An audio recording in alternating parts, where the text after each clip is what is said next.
Sylvia Farabani Media SMP. Saya Lara Benefida. Honorable to all my teacher, senior, and junior Lara Benefida. Respectable to my mom and my dad and all my family. Okay, so friends, my name is Riza Munida. I am from class 9, Jolas Lara Benefida. And so to the presentation, my the title is about hope. Okay, the first branch is about what is hope.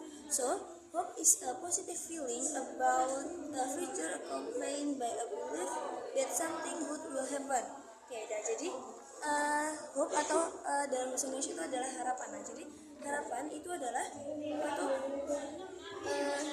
pikiran positif tentang masa depan yang itu kita tuh percaya suatu yang baik itu akan terjadi di masa depan.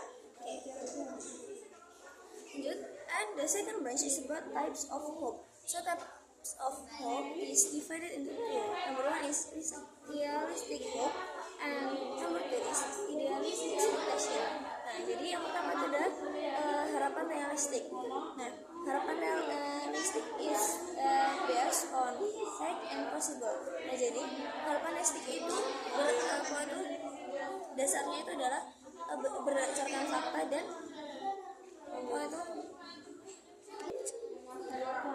dan memuaskan semua itu. Nah, terus yang kedua itu adalah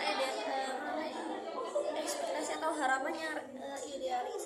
Nah, itu tuh biasa itu kayak dream, necessary, and right to reality. Nah, jadi yang harapan idealis itu adalah berdasarkan itu mimpi, terus dia itu tidak itu. Nah, jadi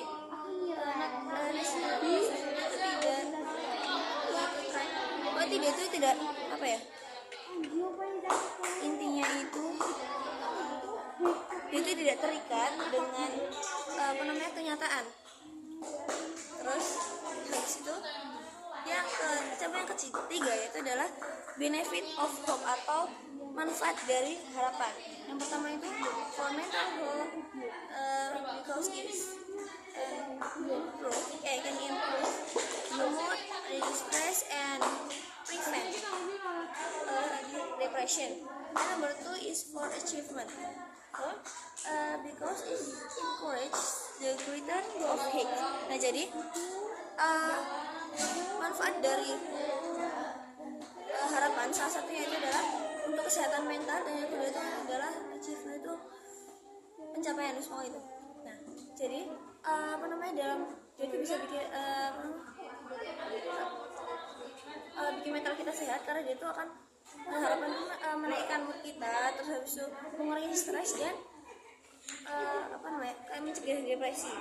Terus kita tuh encourage itu, jadi terus harapan itu juga achievement prestasi. Nah, jadi harapan itu juga bisa mendorong kita untuk bikin prestasi yang lebih tinggi lagi, itu lebih baik lagi. Terus and the last branch is about how to cultivate hope, atau bagaimana menumbuhkan harapan. Nah, jadi yang pertama kita tuh harus set realistic goals. The example is celebrate every small success. Nah, jadi yang pertama kita tuh step yang pertama kita tuh harus punya tujuan yang realistik. Contohnya gimana ya?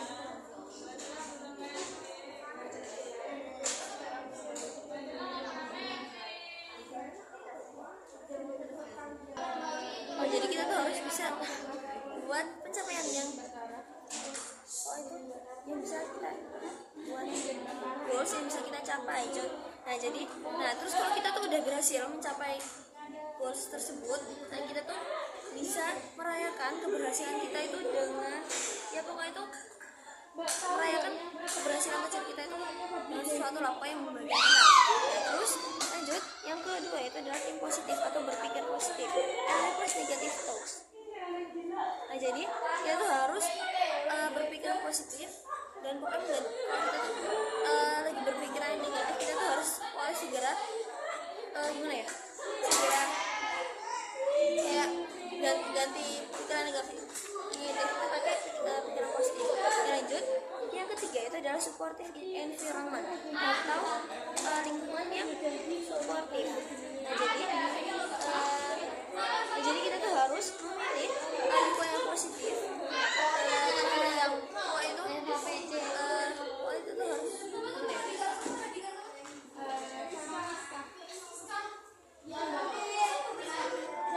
kita harus bergaul dengan orang-orang yang memberi kita vibes positif gitu terus, dan yang memotivasi orang lain. Nah, terus yang terakhir itu adalah an opportunity to learn. Nah, jadi yang terakhir itu adalah belajar dari kesalahan. Nah, jadi kita harus menggunakan kesalahan kita, kegagalan kita itu sebagai ajang untuk belajar dan berkembang dengan lebih baik lagi. Itu tuh tidak boleh kecewa karena kita juga udah berusaha sebaik mungkin. Okay? And so I think now start from mistake and thank you for your attention. And last I say wassalamualaikum warahmatullahi wabarakatuh. Bye.